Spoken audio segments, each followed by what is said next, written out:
Fala galera, Fábio aqui na voz. Começamos hoje aqui o episódio 01 do nosso Degrau Esportes. Tô aqui com o Douglão, tô aqui com o Rafa. Antes da gente começar, recado importante aqui dos nossos patrocinadores. Pessoal, aprender música nunca foi tão fácil. Imagine se eu levar a escola até você, na sua casa ou no seu condomínio, para que você possa aprender o instrumento que você tanto ama no conforto e segurança da sua casa. Entre em contato agora mesmo com a You Can Play e leve a música aí pro seu condomínio. Barbearia Dom Barbershop. Lá você vai cuidar do seu visual. Estamos localizados no centro de São Bernardo do Campo. Encosta lá que o pai dá um talento. Se fez milagre em mim, imagino que pode fazer para vocês. Quer eternizar seus momentos? Gustavo Almeida Fotografias. Galera, pra gente começar aqui, no sentido de esportes, acho que nada melhor que a gente falar do Mundial de Clubes, né? E o primeiro ponto, o que vocês estão achando aí do desempenho dos brasileiros? Eu posso começar aqui. Pra mim, a maior coisa que a FIFA acertou até agora foi esse Mundial de Clubes, apesar do meu não estar participando desse episódio. Mas vamos lá. Cara, todos os brasileiros pra mim surpreendeu. Todos. O Fluminense jogou um futebol que a gente não via jogando aqui no Brasil. Flamengo foi ainda acima da média. Palmeiras manteve a regularidade em alto nível. E Botafogo surpreendeu positivamente contra o atual campeão da Liga dos Campeões. Para mim, sensacional até agora. Serão campeões? Acho que não. Mas estão fazendo um papel incrível. O que eu gosto, mesmo sendo São Paulino, né, torcendo para um outro time, eu me vi torcendo para os times do Brasil, não importa. Não importa qual era o jogo, assim. Eu fiquei, cara, que muito louco, principalmente o Botafogo bateu o PSG, cara. Eu pensei que ia torcer para outro time, né, mas não é natural, acho. Você quer que faça bonito. Então, nossa, como eu torci para os times do Brasil, assim. Mano, eu torci demais, assim. E fiquei orgulhoso, cara. O maior rolê que te regaçou os caras. Eu acho legal porque, assim, isso tá ajudando já a quebrar alguns paradigmas, né? Que era aquela situação que muitas vezes, assim, eu falava muito disso, né, no passado. O futebol brasileiro, ele é tão aquém, assim, do futebol europeu? Ou a desigualdade está em alguns outros fatores que não a qualidade técnica, parte financeira, até covardia falar. Mas principalmente calendário. Porque, assim... Hoje você vê os europeus aí sofrendo, né? Pegando brasileiros sofrendo, e eles estão reclamando que estão com fim de temporada, enquanto o brasileiro está no meio da temporada.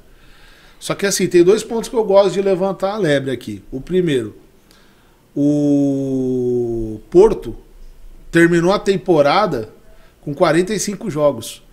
O Palmeiras, no meio de temporada com eles, 36 ou 37 jogos. É tanta diferença de jogo assim para eles estarem tão cansadinhos, né? Então, assim, tem tanta variação técnica assim, ou é o calendário que impacta? Porque quando é um Mundial de fim de ano que a gente sempre perde para brasileiro... Para estrangeiro. Exatamente, que a gente sempre perde para europeu, desculpa. O europeu ali com 40 jogos e o brasileiro com 80. Aí eu não vi ninguém reclamando, né? De questão de calendário. Não existe reclamação por parte deles nesse sentido, né? Eu acho que é uma questão política também, tá voltado para isso, porque o presidente da La Liga, ele é contra esse Mundial de Clubes, falando sobre calendário. E vale lembrar que esse Mundial de Clubes está substituindo, entre aspas, a Copa das Confederações. Sim. No qual os grandes clubes, Atlético de Madrid, Real Madrid, falando da Espanha, e o Barcelona... Quase todos os jogadores serviriam as suas respectivas seleções. Sim. Então, ou seja, para os jogadores também ia ser um problema de calendário. Então, cara, não tem. Para mim, na Europa existem 6, 7, 8 clubes que estão acima de uma prateleira que a gente não consegue chegar lá. Agora, para baixo... Aí eu acho que os brasileiros conseguem ter um equilíbrio. Nivela bastante. E assim, você vê que esses argumentos, essas narrativas, elas vão caindo por terra. Tem uma outra narrativa que eles usam bastante, Ah, mas nesse campeonato de clubes da FIFA tá uma coisa muito forçada, porque, por exemplo, a gente teve o Bayern de Munique atropelando um time semi-amador, que foi aquele time da Nova Zelândia, né? Ué, mas na Copa do Mundo a gente teve isso também. Na Eurocopa a gente teve isso também. Seleção de primeira prateleira batendo em seleção que o cara é Uber, que o cara é motorista de ônibus, que o cara é professor. Mas aí tudo bem? É muitas vezes aquela questão. Deixa eu usar uma narrativa aqui para compensar o que eu não estou conseguindo propor dentro de campo, né? Exatamente. E existe o critério, né, velho? O critério é aquele, pronto, acabou. O meu time não tá lá. Eu gostaria que tivesse. E eles vão ter que comer muito mais arroz com feijão para no próximo estarem. Então, assim, os outros clubes que não estão, por exemplo, de primeira prateleira para mim, Barcelona, Liverpool, eles não estiveram lá porque outros foram melhores do que ele. Exato. E não dá para, senão seria só um campeonato europeu. E futebol é isso, né? E futebol é isso, exatamente. Eu tenho uma pergunta, assim. O que vocês acham da minha opinião? Eu acho que clubes dessa maneira sempre serão superiores às seleções. Vocês acreditam no que eu tô falando? Vocês acham que isso é... Por quê? Mas da onde que vem esse pensamento, né? Da onde que surgiu? Tá. Um clube que tá sempre treinando junto, tem uma rotina de treinamento semanal, diária, não vai ter como bater uma seleção que vai ter como bater, né? A seleção não tem como bater, que vai ter sempre menos tempo de preparo. Ou não tem nada a ver? Tem dois pontos aí. Se você me perguntar de qualidade... De fato, um clube... E assim, depende da condição financeira do clube, né? Mas vamos pensar num horizonte que é videogame. Não tem dinheiro na jogada. O clube vai ser sempre superior à seleção em que aspecto? O clube contrata quem ele quiser. A seleção tem restrições de país mesmo. Uhum. Você não pode... Por exemplo, a seleção do Brasil não pode pegar o Messi. O Barcelona, o PSG, quem tiver dinheiro quiser contratar o Messi, contrata, né? A questão de treinamento, entrosamento também é superior para o clube, porque está lá treinando junto o ano inteiro. A seleção é em momentos esparsos, né? Só que isso significa que a seleção nunca vai bater? Aí é a mágica do futebol. Onde pega o CRB, de repente vai jogar com o PSG num estádio ali, numa condição adversa e ganha o jogo. Uhum. Eu até faço uma brincadeira. Todo mundo falando aí do Vitinha. Nossa, como o Vitinha do PSG joga. Olha, corre o jogo inteiro. Aqueles passes, né? Aquelas fatiadas rasteiras redondinhas. Quero ver ele fazer isso no Estádio dos Aflitos, com aquela grama fofa de 10 centímetros. Quero ver ele dar aquela fatiada redondinha aqui no terrão do Olaria, né? Então, isso que o futebol é legal. Ele cria subterfúgios para que o menor, né, para que aquela parada do Davi do goleiro consiga existir, né? Uhum. É praticamente um dos únicos esportes que você vê o pequeno ter chances ali de bater o grande em diversas situações, né? Eu lembro do Ronaldo, numa entrevista que o Ronaldo deu, falou que a seleção de 2002 foi o melhor time que ele já jogou.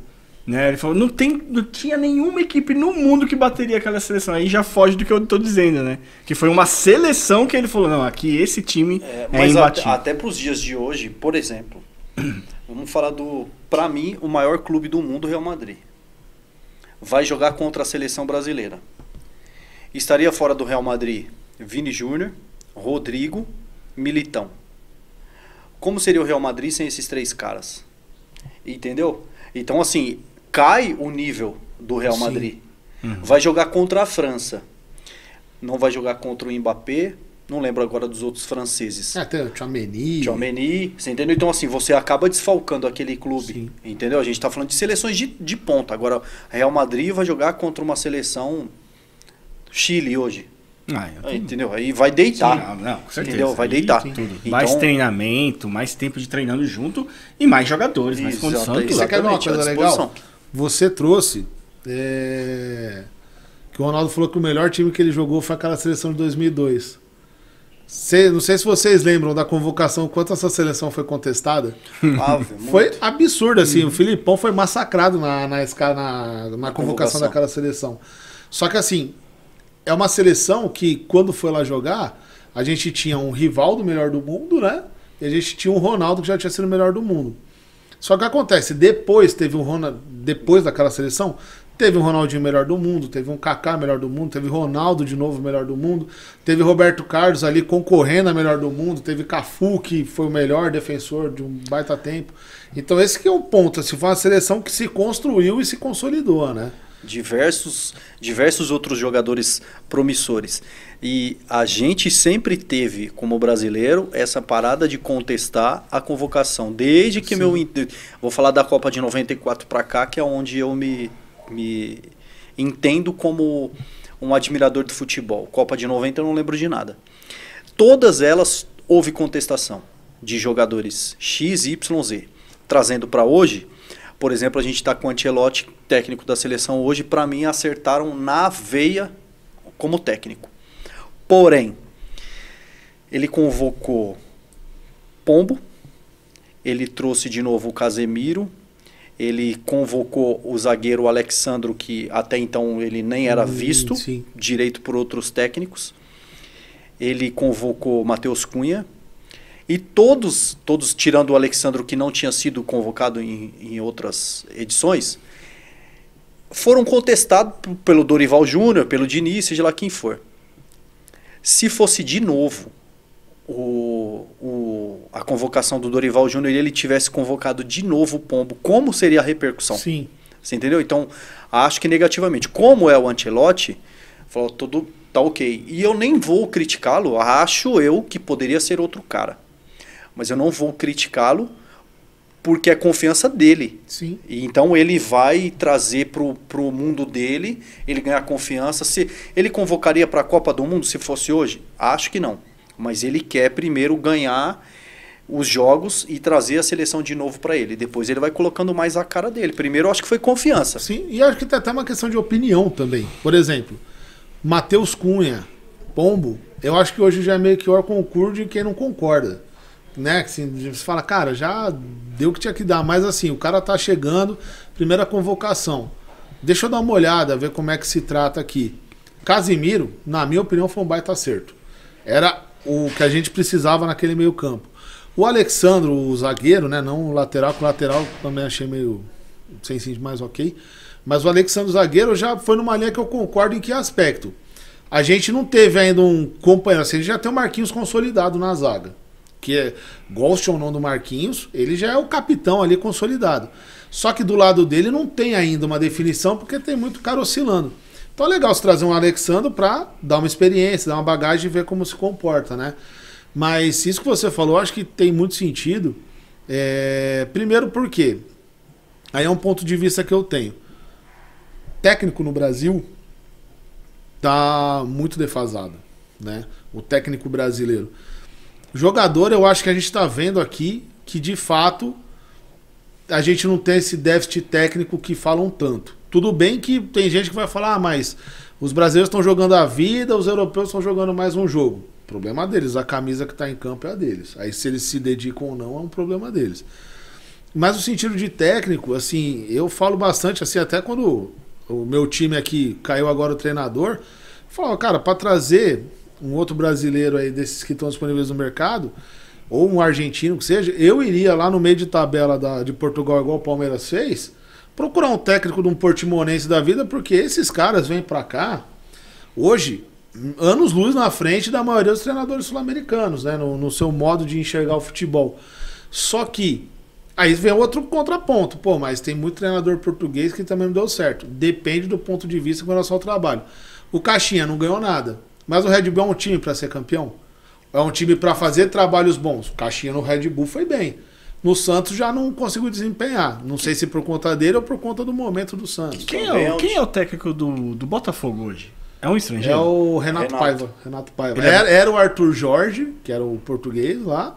E agora é o Renato Paiva, que também é português, né? É português. Português. Porque se a gente parar pra pensar que o Felipe Luiz e o Renato, do Fluminense, eles regaçaram com os times, né? Mas é que tá, assim, por exemplo, o Felipe Luiz foi uma grata surpresa lá no Flamengo, e assim, o Flamengo é um time, cara, é até perigoso falar isso, mas é quase que um time para jogar sozinho. O que o Flamengo precisa é de um treinador que não colide com os jogadores. E o Felipe Luiz já era da casa, já era do ambiente, já era do elenco. Isso facilita bastante. Mas tirar o Arrascaeta ali... Não, mas ali é um cara que ele tem. Mas ele tinha argumento para tirar o Arrascaeta, porque ele fez um estudo que o que ele precisaria era vigor físico. Exato. Então o Arrascaeta saiu porque ele não ia conseguir entregar o alto nível do que ele queria, entendeu? Da Então assim, mesmo, já era conversado, mas foi pré-determinado. Tipo assim, eu consigo contar com ele em alto nível tanto tempo. Daqui pra cá ele vai cair muito, então eu preciso substituir. E assim, e o Felipe Luiz... colocou um cara que arregaçou, né? E o Felipe Luiz é um ex-capitão do Flamengo. Ele parou como capitão, então ele já tinha essa proximidade. Os caras falaram, ó... E vamos lá, né? Saiu a Arrascaeta pra entrar quem? Exatamente. Não foi o Douglão. Exato, Você entendeu? Exato. Então assim, a régua não abaixou muito. Exato. Com certeza. E resolveu o jogo também, né? Então, Aí exatamente. você fala assim do Renato Gaúcho, é um cara com uma baita história no Fluminense, né? É um cara estrategista, um cara campeão, né? Então, assim, teve um momento de baixa, mas, pô, é um cara que tá por cima ainda. Agora, daí você vê, aí já vê o Palmeiras com o Abel. Olha o Palmeiras. E assim, eu falo, muita gente fala, mas o Abel deu sorte porque pegou um elenco milionário. Cara, antes do Abel rodou no Palmeiras Oswaldo de Oliveira, aquele que tá no Inter agora, o Roger Machado. Nenhum deu certo. O Vanderlei Luxemburgo, que ganhou um Paulista. Filipão. Ninguém deu certo. Chegou o Abel, resolveu a casa. Porque o elenco é milionário ou porque o Abel é bom? Porque o elenco do Palmeiras não estava pobre antes do Abel chegar. Não foi o Abel que trouxe o dinheiro. Né? O Abel, pelo contrário, ele trouxe mais dinheiro com o tanto de título que ele ganhou, que o cara é um absurdo de ganhar título. Né? Você vê esse Renato Paiva aí, conseguindo dar uma boa continuidade. Então aí você vê que a mentalidade do técnico ela tá um pouco mais pra frente. Eu acho que até um ponto que eu trouxe com um amigo conversando um dia, sabe o que eu vejo muito acontecer no treinador brasileiro? E isso acaba refletindo até no que aconteceu com a seleção. O Brasil era conhecido pelo quê? Pelo drible, pela magia, pela qualidade. E sempre que o Brasil perdia um campeonato, o brasileiro ele é indisciplinado, ele não tem tática. Começou a ficar tanto aquela tática do europeu embrenhada no brasileiro que esqueceram de se preocupar com o ataque, com a qualidade. Enquanto que o europeu, que já tinha a tática no sangue, começou a falar, pô, olha os brasileiros aqui jogando, vamos pegar isso. Ou seja, o europeu evoluiu, que ele já tinha uma tática consolidada e começou a olhar bem para a qualidade, o Guardiola, com isso, por quê? Pergunta pro Guardiola de onde ele aprendeu toda a qualidade técnica. Ele sempre fala, São Paulo do Tele, ter jogado com o Romário, etc. Enquanto o brasileiro não, se preocupou tanto em cuidar da parte tática, né, da parte defensiva, que esqueceu do jogo em si, né, do futebol bem praticado. Hoje o treinador brasileiro ele pensa em resultado. Vou me defender, garantir para tentar alguma coisa. Eu vou jogar para não perder. Exato. Se eu vou ganhar, é outra. Mas isso também não é um grande problema de que se não tem resultado em 2 meses já é chutado do time, já vai procurar outro cara? É um grande problema. Com certeza é um grande problema. É que tem trabalhos, às vezes, que não é nem o torcedor. É todo mundo já fala assim, cara, não dá, derruba. O exemplo disso, cara, o Diniz na seleção. Entendeu? O Dorival na seleção. O Dorival, assim, menos que o Diniz, eu acho. O jeito que o Diniz joga futebol é muito louco de ver o time dos outros jogar. O nosso time é sofrimento, cara. É sofrimento. Eu acho que ele fez um puta trabalho no Fluminense, ganhou a Libertadores, só que é um futebol, cara, com frio na barriga o tempo perigoso, todo. Né? É perigoso. Extremamente exposto, né? É, perigoso. E assim, e ele tá no Brasil e ele não consegue escolher os jogadores que ele quer. Né? O time geralmente não fala, não, eu quero esses contrata todos que eu sei que aqui vai dar bom. Geralmente ele entra e adapta aquele time pro sistema de jogo dele. Então, eu acho que foi um problema de ser na seleção. Ele chegou grande porque tinha ganhado o título, mas ele não conseguiu desempenhar nada na seleção. Até porque é um futebol no estilo do Diniz, leva tempo para implementar. E na seleção você não tem esse tempo para implementar. Não seria um técnico para clube, então? Sim, que é onde ele... Tem outro problema, que ele consegue pegar os jogadores que ele quer, talvez por falta de dinheiro. Aqui no Brasil, né? Ele não consegue ir, porque ele assim, ele também não dirigiu o Flamengo, ele não dirigiu um Palmeiras, ele não dirigiu um Botafogo, que são os caras que estão hoje na ponta dos cascos. Vamos dizer assim. Eu quero ter esse jogador, os caras conseguem trazer. Mas em pouco tempo colocar. Esse é um problema também de técnico no Brasil que a gente tem que dar o braço a torcer. Vou dar um exemplo aqui, o São Paulo, né? o São Paulo que hoje trouxe o Crespo de volta. Você me pergunta, pô, Fábio, você tá esperançoso que o Crespo vai fazer um trabalho melhor que o Zubeldia? Para começo que trabalho melhor que o Zubeldia, eu acho que qualquer um vai fazer. Mas assim, eu sempre analiso o seguinte: o Crespo conseguiu tirar o São Paulo da fila e ser campeão. Tudo bem que foi um paulista, mas foi em cima de um Palmeiras, recém-campeão da Libertadores e que seria bicampeão da Libertadores naquele ano. E assim, e olha o elenco que o Crespo tinha na mão. Quem reclama do elenco do São Paulo, naquele elenco do Campeonato Paulista do Crespo, era Léo Pelé, João Rojas, aquele Éder, né? E aí é um ponto que eu trago dessa questão do que ele falou. Ah, mas eu sei que eu peço esses jogadores que vai funcionar. Mas não vem. O Crespo, em 2021, tem um exemplo clássico, ele pediu para o São Paulo contratar o Enzo Fernandes, do River Plate, que na época custava 5 milhões. Esse Enzo foi campeão do mundo titular com a seleção argentina, tá no Chelsea voando, hoje valendo uma fortuna, e o São Paulo, em vez de trazer o Enzo Fernandes, trouxe aquele William, ex-Palmeiras, com detalhe ainda, ganhando 600 mil para fazer meia dúzia de jogo e depois de jogar no Avaí por 30. Então assim, o clube muitas vezes também não ajuda o treinador, né? Uhum. Então isso é um ponto bem... Eu acho que a gestão do clube é reflexo no campo. Exato. É reflexo no campo. O clube, os clubes que estão voando administrativamente, tá voando dentro de campo. Uhum. Raríssimas exceções acontecem porque é futebol, né? Você pega, por exemplo, o Corinthians, essa bagunça toda que tá, foi campeão paulista. O São Paulo, com toda a bagunça que tá, foi campeão paulista, Copa do Brasil e Supercopa, em cima do Palmeiras, né? Então, assim, acontecem essas discrepâncias, mas assim... Não manter regularidade, exato. Né? A longo prazo, essa gestão em campo negativa, ela vai te influenciar para cair. Não é para ser campeão. Cruzeiro é um grande exemplo. Aquela falcatrua toda fora de campo, mas o time lá, batendo o campeão da Copa do Brasil, 2 anos seguidos, 3 anos. O que aconteceu depois? Rebaixado, levou 3 anos para voltar. Só voltou depois que virou SAF, que foi lá o Ronaldo, comprou, ajeitou a casa, ainda apanhou mais um pouco para depois voltar, né? Então assim, e aí eu falo como São Paulino com receio, porque a gente está no meio de uma gestão desastrosa, não é de hoje, né? E esse ano é um ano que tá dando um pouco de medo, né, Dougão? Esse ano tá difícil, né? Eu acho que esse ano tem que ser crucial para o São Paulo estar na Libertadores do ano que vem. Exato.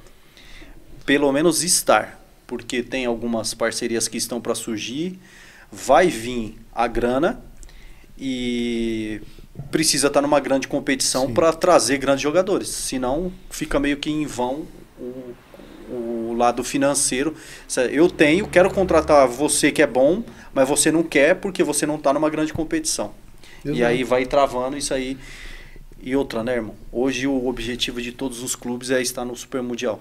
Só o que traz aí de recursos só pela participação... Cara, foi 300 milhões quase, só para participar. É maior do que qualquer título que a gente dispute aqui. Sim. Vamos fazer uma coisa aqui pra zoar vocês depois? Quem ganha o Mundial? Quem ganha o Mundial? Que aí depois, quando acabar o Mundial, eu tiro o sarro de todo mundo. Eu já tenho meu palpite, apesar de resultados. PSG. Eu ia falar isso aí. Vou falar outro, então. Eu não, cara. Eu vou no maior do mundo. Real? Eu acho que é o Real Madrid. Real Madrid vai levar? Eu acho. Eu não vi o... Não, o Real Madrid fez um jogo... ele empatou com o Hilal, né? Um jogo mesmo assim, muito abaixo da média. Mas eu acho que acontece isso, é meio corriqueiro com os europeus, até na Champions. Quando tá na fase de grupo, às vezes acontece alguns tropeços. Quando chega na hora do mata-mata, que o bicho pega mesmo, os caras crescem gigantescamente. E também pode ser injusto o Xabi Alonso, o primeiro jogo dele, né?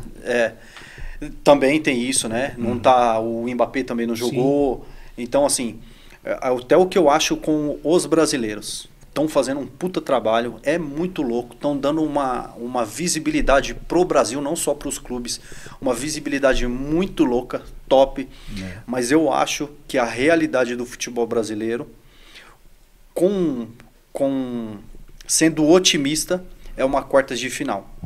Sendo muito além da expectativa, semifinal. Campeão, finalista, eu acho quase impossível um brasileiro conseguir chegar. Vou, só pra zoar vocês, eu vou falar que o Flamengo vai ganhar. certo? E o Flamengo vai ganhar, eu vou usar tanto vocês. Porque você falou o quê? Real Madrid, né? Lógico. Você vai apostar no brasileiro. E eu vou apostar no Flamengo só pra ser zoado ou zoar vocês depois, fechou? E pra vocês, deixa aqui no comentário a opinião de vocês de quem ganha essa competição. Não, eu de verdade gostei do jogo do Flamengo, gostei pra caramba, assim, achei muito louco. Não, o Flamengo ele foi muito bem assim. Cara, o jogo do Flamengo me fez aquele São Paulino sonhador que fala, pô, vai que o clube fica milionário. Teve a discussão no início do ano, se eu tenho 2 milhões por mês eu vou comprar o Gabigol, não sei o quê. O Gerson, cara, como esse cara joga a bola.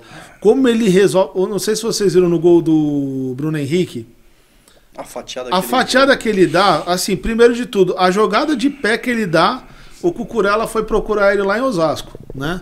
A fatiada perfeita, assim, é um jogador acima da média, e é um cara que sabe defender, é um cara que organiza. Ele é um cara que se você bota hoje ele no São Paulo, ele organiza aquele meio de campo que até o Zubeldia conseguia dar jeito no time. Até capaz, cara. E vamos lá, a soberba é o princípio da derrota. Os torcedores do Flamengo estão chamando o Gerson de mercenário. Depois de tudo que o cara construiu pelo Flamengo, o que ele jogou e o que ele está jogando no Mundial. Me parece que os clubes brasileiros, quando chegam num certo patamar, a torcida começa a ficar tão chata e tão soberba que massacra o ídolo do clube, cara. E vamos ser honestos, quem em sã consciência ia recusar aquele contrato que ofereceram? O cara ganha dinheiro para respirar. Não dá pra recusar. E assim, aí você vai pra esse cara que faz a crítica, ele ganha R$1.000 pra trabalhar pra você, se eu oferecer 1.100 ele sai e te deixa na mão e vem trabalhar comigo. Sabe o que é engraçado? Essa mesma pessoa vai chegar e vai falar, mas eu não ganho o que ele ganha. E você não gasta o que ele gasta, porque o gasto é proporcional ao ganho. Eu hoje, por exemplo, eu tenho, vamos lá, vou dar um exemplo aqui, eu tenho um salário de R$2.000, eu tenho um gasto de 1.500 pra não ficar devendo. Se eu começar a ganhar 2 milhões amanhã, você acha que eu vou continuar gastando 1.500? Não tem como. Então o gasto ele é proporcional. Então assim, o cara tem que fazer o pé de meia. Até porque é uma coisa que eu sempre falo. O jogador de futebol não é a gente. O jogador de futebol, a carreira do cara acaba muito rápido. E diferente da gente, jogador de futebol, 90% deles, o cara é arrimo da família inteira. Até aquele parente do cara que nunca viu ele na vida, ele tem que dar dinheiro, ele tem que sustentar, cara. E sem contar que a carreira dele é futebol. Acabou ali, ele vai ter que procurar outra coisa. E ele recusa, assim, né? Ele recusa esse contrato da Rússia e amanhã quebra a perna. Não, e eu tiro meu chapéu demais pra ele, que eu não lembro o jogo contra quem foi, que um repórter perguntou pra ele se ele tava sentindo pressionado. E ele, cara, falou, velho, pressão era o que eu tinha quando eu morava no morro, pô. Hoje aqui pra mim é de boaça. Não, e teve gente que ficou ainda falando, ele tá querendo jogar pra... Não, ele tá falando a realidade. É a realidade, cara. Porque assim, eu gosto desse tipo de jogador. Exato. Sabe? Que traz pra ele, pra dentro de campo, a raça que ele teve de vencer na vida... Você entendeu? De sair daquela dificuldade que ele se viu lá atrás. Então, eu falo, cara, esse cara jogador de personalidade. É sensacional, velho. Eu queria que todos fossem igual ele, sabe? Sim. De colocar isso no sangue e falar, cara, é isso que eu penso. É assim que eu vou correr. Eu vou correr por todos aqueles que estão lá fora. Que, infelizmente, velho, tem um monte de jogador hoje sapatinho demais. Deus que tem. E assim, e é uma coisa que assim, é complicado, principalmente quando a gente fala assim de torcedor. O torcedor, ele é emotivo e tudo mais. O que me pega muitas vezes, assim, que me preocupa um pouco com o torcedor é o quê? O mesmo cara que te exalta, ele te derruba muito rápido. Então, assim, quando eu vejo situações como a do Gerson, eu questiono se de fato tem certeza que ele está errado de aceitar pelo seguinte. Vamos falar de treinador. Eu vi um monte de São Paulino chamando o Dorival de mercenário, de traidor, porque ele foi pro Corinthians, né? Ele tinha que fazer o quê? Ficar sentado esperando a hora que o São Paulo resolvesse chamar ele para voltar?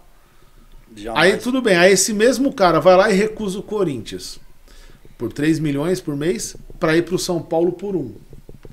Primeira sequência de resultado ruim, o São Paulo vai falar, opa, não, mas pera aí, o Dorival não foi pro Corinthians, aceitou ficar aqui comigo. Eu vou manter ele aqui, não, vai mandar embora, cara. Se a vida de jogador já é um estalo, a vida de treinador, então, não dura nada. A carreira do treinador não dura nada. E até eu vou mais longe. Um monte de torcedor enchendo o saco ali, falando pra usar a base no São Paulo, por exemplo. Teve um jogo que o Rian Francisco fez daqueles de 10 minutos que ele tinha oportunidade de entrar, tomou uma decisão errada, um monte de torcedor já fritando, falando que o moleque não tá pronto. Então, assim, de novo, o Gerson ele representou lá a camisa do Flamengo enquanto ele jogou, nas 2 passagens dele, trouxe títulos, nunca se deixou de se entregar em campo, mas até que ponto o cara tem que agora ficar, não posso escolher porque torcedor vai pensar mal.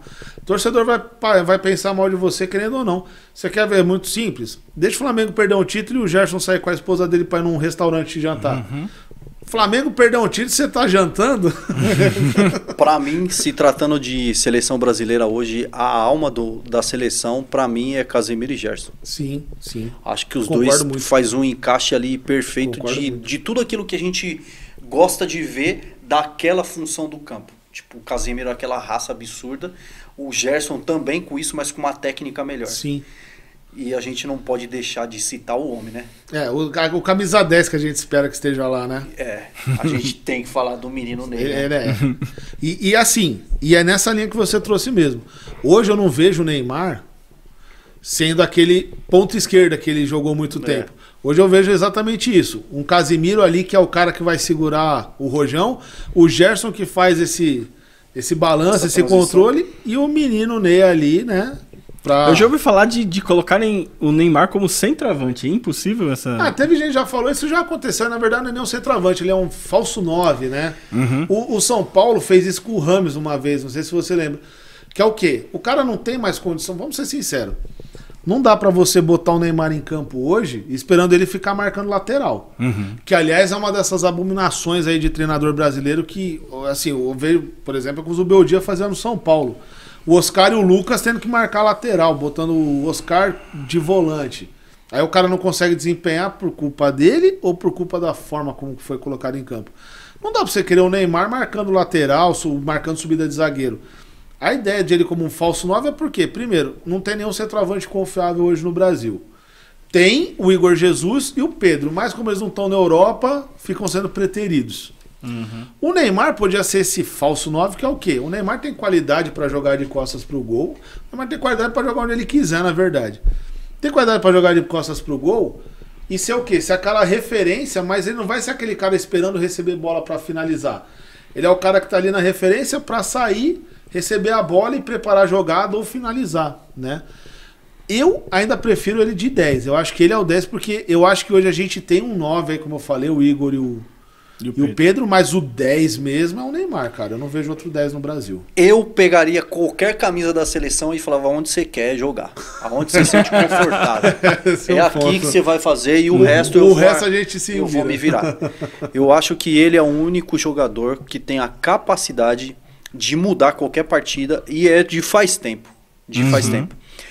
A Copa de 2022, a gente perdeu o jogo para a Croácia. E se a gente olhar o gol que a gente fez, ele pegou a bola lá no meio de campo, trouxe, tocou, tabelou, entrou dentro da área. Na hora de finalizar, qualquer outro bagre chutaria pro gol em cima do goleiro. Ele driblou o goleiro e fez o gol. Sem ângulo, hein? Sem ângulo. E ele driblou, ficou sem ângulo e fez o gol. E mesmo assim, foi criticado. A culpa foi dele. O tamanho do tornozelo dele, depois dos jogos,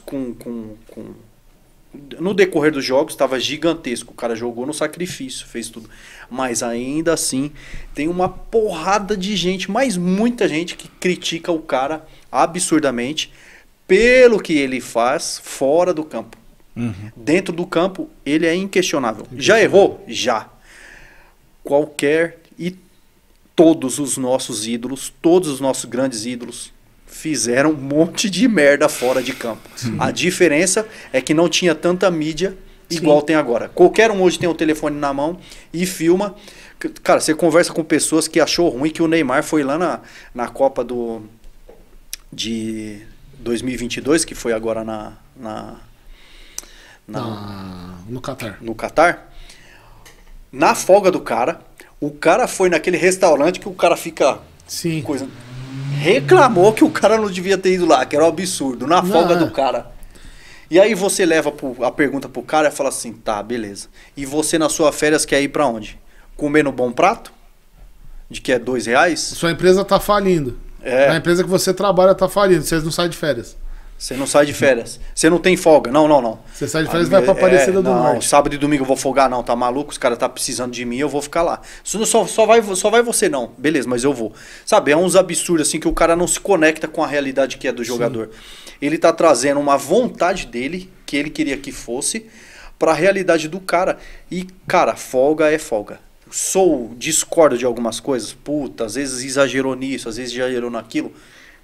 Concordo, às vezes sim, mas é muito acima a cobrança em cima dele do que deveria ser, sabe? Isso é um ponto assim, eu critico algumas decisões dele, em que aspecto?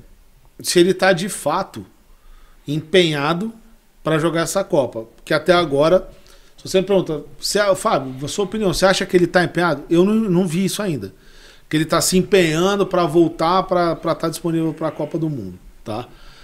Se você me pergunta, tem outro para resolver no lugar dele? Não. Então, Fábio, você quer? Quero. Eu quero ir lá, cara. Eu quero ir lá porque se não tiver ele, não tem outro. Por isso que eu até falei do 10.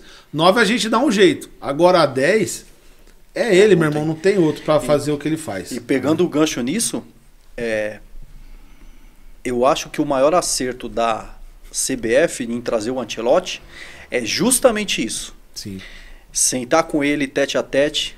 Cara, o que você quer? Eu quero disputar a Copa do Mundo. Eu sonho em ser campeão da Copa do Mundo. Ok.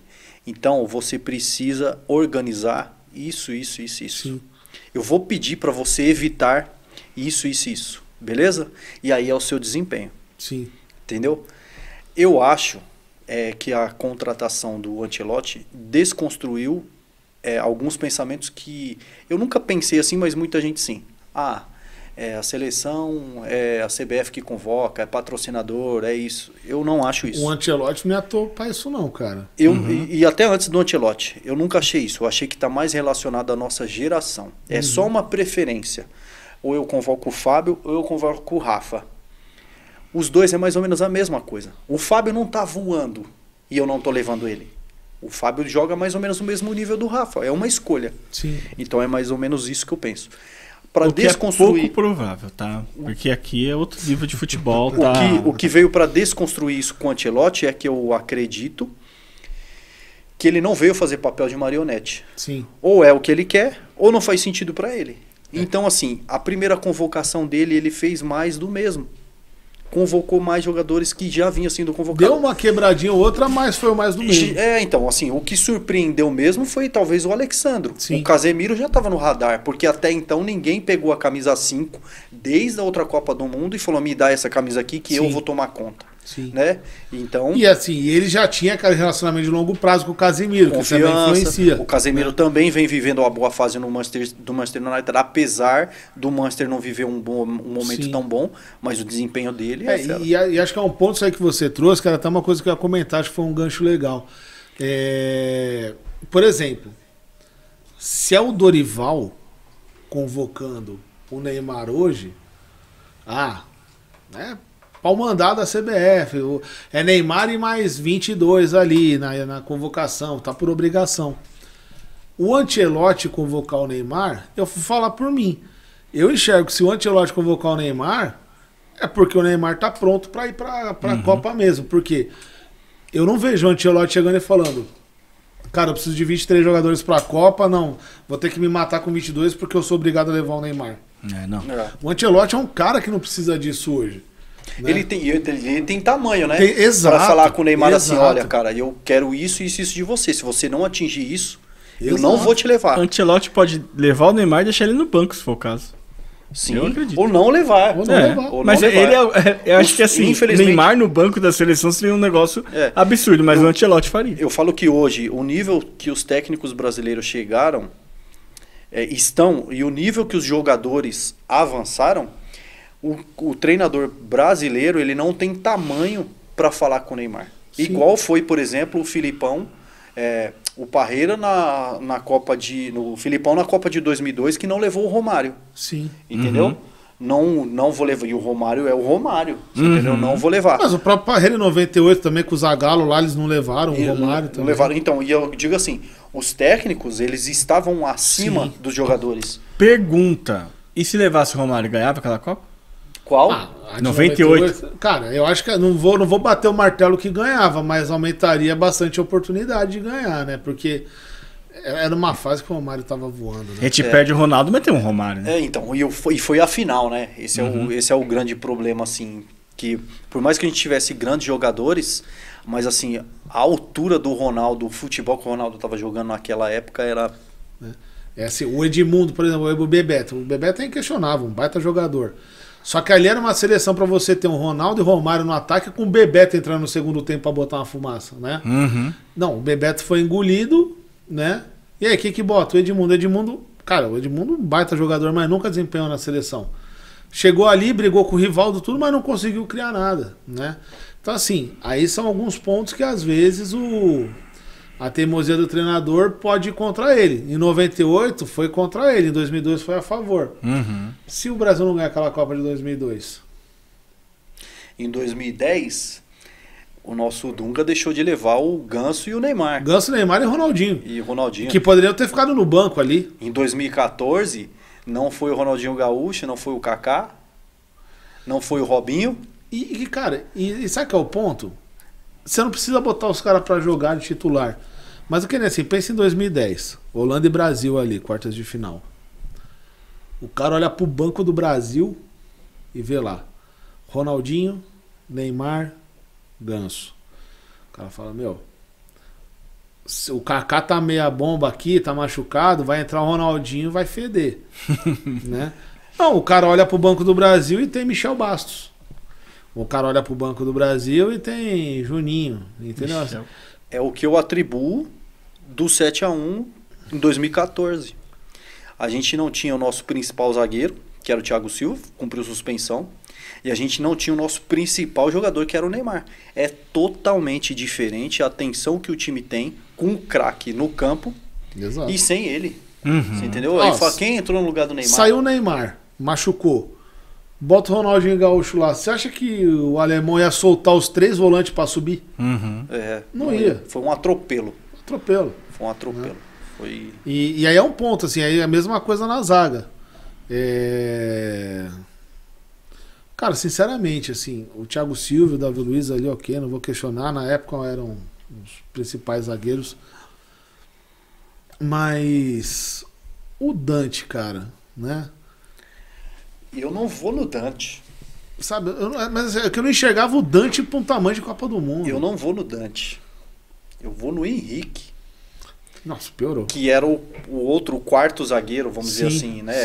Era Thiago Silva, Davi Luiz, Dante e Henrique. O Henrique foi muito provavelmente por relacionamento, vamos assim dizer. Com o Miranda voando na Europa, Exato, entendeu? exato. Então, assim, cara, não era... Sim. É a convocação do Daniel Alves do Tite ainda em 2022, né? Sim. É a mesma coisa, pra mim é a mesma proporção. O Daniel Alves não era mais jogador de Copa do Mundo, fazia tempo já. 2018 acabou, já era.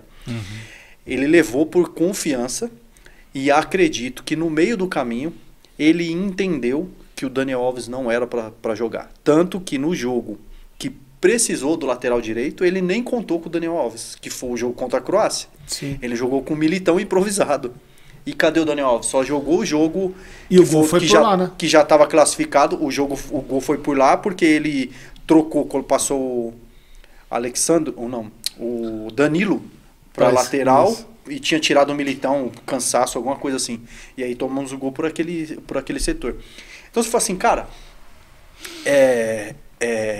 tem algumas teimosias de treinadores brasileiros que custa pra gente, velho. Muito, muito, muito. Ó, um exemplo. Volto aqui para não ficar só batendo em técnico brasileiro e como eu sou São Paulo eu vou bater no meu time. Nosso treinador que caiu. Quantas vezes será que não foi falado para ele que aquele excesso de reclamações, excesso de cartões estava custando caro? A gente lá contra o Botafogo. Não tô falando que se ele não faz aquilo, a gente ia ter feito o segundo gol e ganhado o jogo sempre os pênaltis, tá? Mas assim, o São Paulo martelando consegue fazer o gol. O estádio inflamou de um jeito absurdo. O Botafogo sentiu a pressão. Sentiu o barulho. 1 minuto depois, ele junto com o Rafinha arruma uma briga com os jogadores do Botafogo na lateral por causa de um lateral. O jogo ficou parado 6 minutos. Passou dos acréscimos, quando voltou dos acréscimos, o juiz de Libertadores. Deu 2, 3 minutos de acréscimo e encerrou o jogo. No melhor momento do São Paulo no jogo, o nosso treinador, por conta dessas teimosias dele, esfriou o jogo. Acabou o jogo, o próprio capitão do Botafogo falou: tem que agradecer o Rafinha e o treinador, porque fizeram o que a gente precisava. A gente tava no inferno, os caras botaram a gente de volta na terra. Então, assim, custa, cara. E a teimosia eu estendo, porque assim, não dá pra só ficar batendo no treinador. Não gosto do treinador, mas ele tá lá, não botou arma na cabeça de ninguém pra tá lá. Aí é que eu bato no ponto dos dirigentes, né? A omissão dos dirigentes, e aqui eu tô falando pra vocês mesmo aí, dirigentes do São Paulo, tá? A omissão dos dirigentes custa caro. Custa caro, porque assim... Vamos aqui, Douglas, vocês são São Paulinos. Quanto tempo faz que a gente já tinha percebido que o Zubeldia não dava mais certo como técnico? E eu não tô falando que ele é um treinador ruim ou isso, aquilo. O estilo dele não encaixou com o São Paulo. Quanto tempo faz que a gente tá falando isso? Olha o tanto de coisa que já passou e a gente perdeu, cara. E eu vou além. A outra crise maior, a anterior à crise maior que a gente teve com o técnico, tava livre no mercado. Dorival Júnior, Tite, Renato Gaúcho, Diniz, Mano. Não acho que o Mano seja o perfil, lá. Mas estava lá. Então, assim, a gente está falando de 5 técnicos, você entendeu? Bons. Sim. A última opção seria para mim o Mano. Mas os outros cabiam tranquilamente. Até o Diniz? Sim. Assim, é o meu preferido? Não. Mas eu acho que era melhor do que o Zubeldia. O Diniz fez um trabalho melhor do que o Zubeldia com um time inferior. Muito inferior. Então, assim... O Diniz conseguiu fazer o Brenner virar artilheiro de um campeonato brasileiro, cara. O Diniz, pra mim, ele teve no São Paulo o mesmo destino nefasto que o Diego Aguirre. Eu acho que eles foram bem injustiçados. E eu não sou fã do Diniz, tá? Mas eu acho que os dois foram muito injustiçados no São Paulo porque eles foram reféns do próprio sucesso. O Aguirre e o Diniz passaram pelo mesmo problema no São Paulo. Pegar um São Paulo esfacelado, com um elenco miserável, pra não falar horrível, e conseguiram fazer o time disputar o Campeonato Brasileiro pra título. O São Paulo naquela época de disco lá em cima, no topo, muitas rodadas, né? E começou a despencar depois daquela briga, aspas, com o Tietê. Que talvez se na época era pandemia, não tinha torcedor, então os microfones pegaram a fala. Talvez se tivesse torcida naquela época, nem tinha dado essa repercussão toda. Sim. Cara, era time pra disputar pra não cair. Eles fizeram disputar o título. Como não ganhou, caíram. Né? Do Diniz, da queda do Diniz lá no Brasileiro, eu dou um aspecto que teve a briga com o Tietê, que pra mim foi uma baita cortina de fumaça, porque qual foi o problema daquele brasileiro? Por conta da pandemia, ele começou atrasado, então acabou atrasado. Ele acabou no início do ano seguinte. Se eu não me engano, foi no final de fevereiro que acabou, né? E aí o que acontece? Se eu sou um dirigente, e o São Paulo estava trocando diretoria do Leco pro Casares. Se eu sou dirigente que está assumindo, pensando no clube, falo, cara, 1 mês eu espero antes de assumir, para não tumultuar o negócio que tá o meu time líder ali. Só que ter o lado do treinador, do dirigente, o ego dele de opa, eu não vou deixar o time ser campeão na minha gestão para vir pressão para cima de mim. Eu vou assumir porque eu quero assumir campeão. Só que o cara chegou batendo o pé na porta, mandando diretoria embora, etc. Né? E aí o que acontece? Isso dá uma rachada no elenco. O Daniel Alves falou isso. Ele falou, cara, chegou um dia o pessoal lá, mandou o pássaro embora, tudo mais, um cara que estava fechado com a gente. Isso derreteu o ambiente. Só que aí a cortina de fumaça estourou toda no perninha mascaradinho do Diniz lá pro Tietê. Né? Foi um fator que também bagunça? Lógico que foi. Mas, né, é a tal da situação de dirigente que às vezes está mais preocupado com outra coisa do que com o clube, né? essa história de dirigentes é complicado. O Fábio estava falando do Corinthians, da desorganização, da bagunça, da zona que é lá. Eu tenho uma coisa para mim. Eu acho que o maior problema do futebol brasileiro, eu não vou nem falar só do Corinthians, que do Corinthians foi o que apareceu. Eu acho que a raiz de todo o esquema está na base. Porque é muito mais barato você corromper, vamos dizer assim, lá na base. Sim. Que não tem mídia, que não tem nada, sabe? A gente vive na periferia aí, cara, e a gente cansa de ver um monte de molecada, cara, que tinha tudo para ter sucesso, mas assim, cara, você quer jogar em tal time? Vai te custar tanto. Olha onde a gente chegou. Você quer jogar em tal time? Vai te custar tanto. Lá atrás a gente enxergava de outra forma. O time falava, puta, esse moleque é bom. Eu quero pagar para ele jogar aqui. Entendeu? Então, assim, o dinheiro tá na frente. E aí eu acho que é o reflexo de hoje do nosso futebol. Eu acho que reflete o que vem acontecendo há muito tempo. Essa modernização, assim, antes, por exemplo, você tinha... Pô, São Paulo da década de 90, teve o Cafu que veio da várzea, né? Hoje não, hoje é escolinha. Então, assim, já é aquela coisa, a escolinha do clube que já tem isso, você paga uma grana. E aí cai nisso que você fala, pô, na base aí do Corinthians, tinha um jogador que é filho de um dirigente lá que atua de bastidores, não vou citar nomes, ganhando fortuna aí, 100 pau por mês, o moleque nem joga. No São Paulo, que tinha de sobrinho de empresário, de dirigente, conselheiro, pegando vaga de moleque bom aí da periferia que podia estar voando. Teve relatos até dessa polêmica aí do Corinthians que na gestão do Augusto Melo os caras tinha sido dispensado um jogador da base por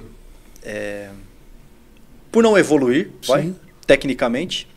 Passou um ano na gestão Augusto Melo, ele foi contratado pro time principal e nunca jogou. Aí você fala assim, cara, aonde?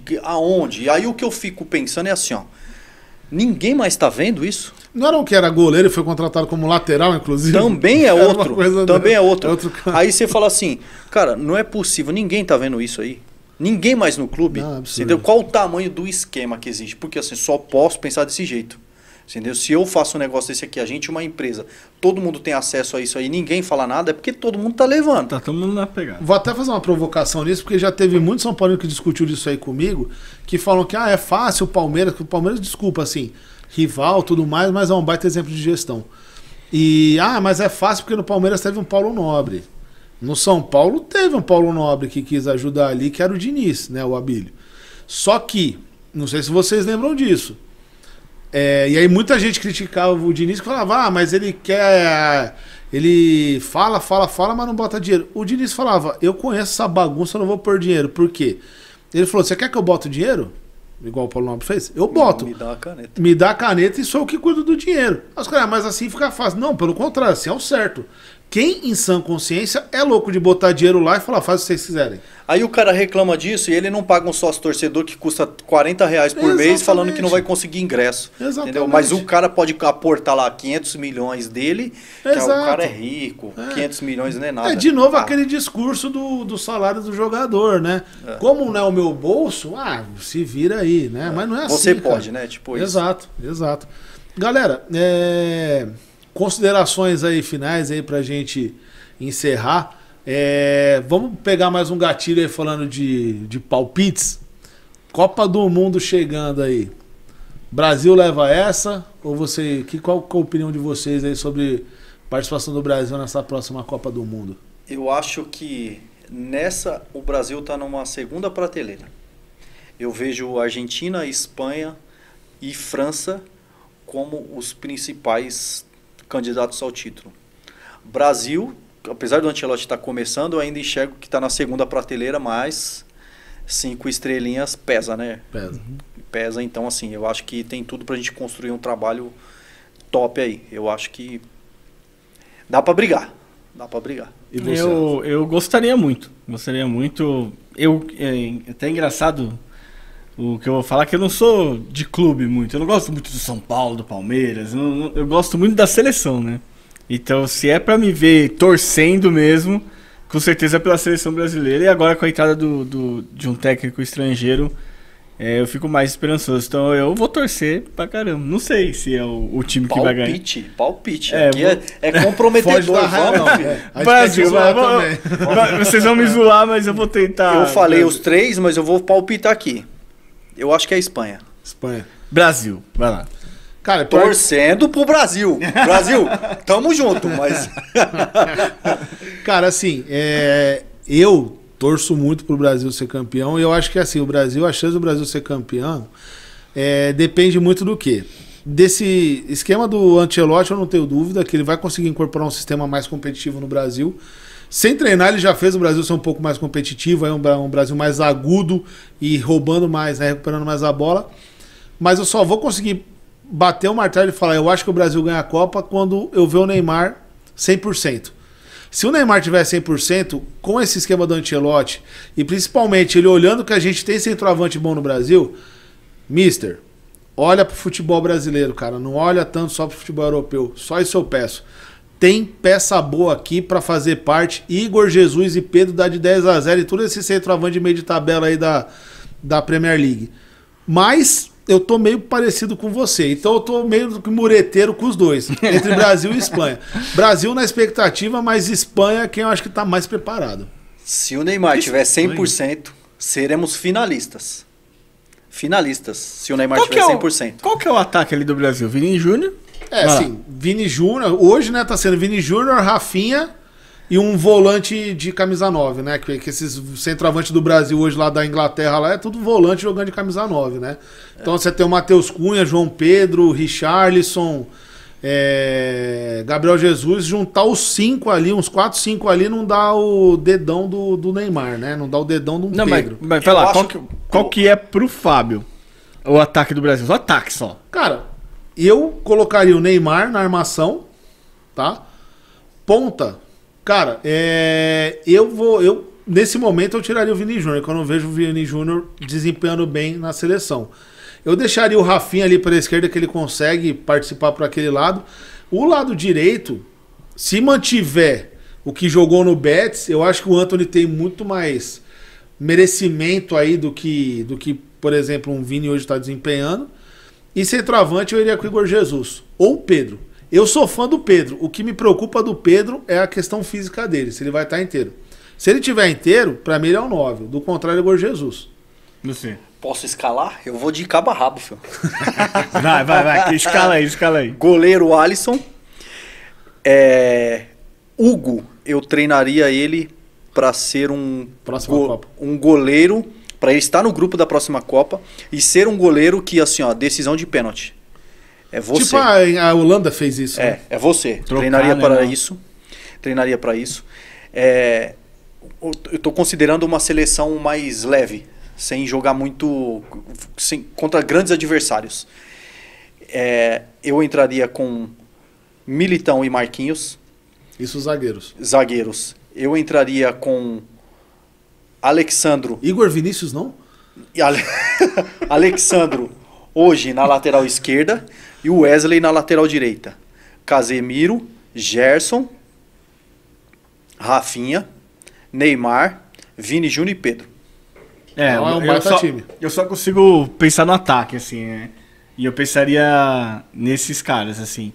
Vini, Rafinha, Neymar e Pedro. É o que você falou, né? Eu pensaria nesse ataque, assim. Se eu estivesse jogando FIFA e fosse fazer a minha seleção, eu faria desse jeito hoje com essa galera aí na Maravilha.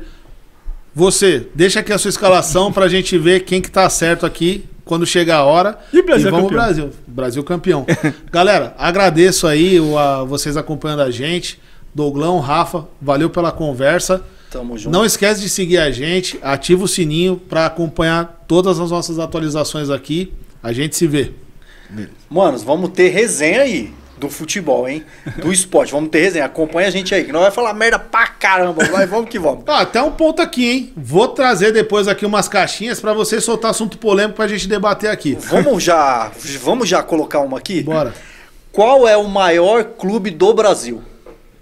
E me coloca por quê? Exatamente, não é só porque eu quero. Eu vou fazer um desafio aqui de pontuação. Chapecoense. E eu quero colocar quem é o maior clube do Brasil e eu vou trazer a minha reflexão. Vamos lá. Boa. Eu pensei que ele ia fazer uma polêmica do tipo, tá fazendo falta o São Paulo de Zubeldia nesse Mundial, mas ficou por aí. Galera, um abraço, até a próxima. Falou. Forte abraço. Thank you.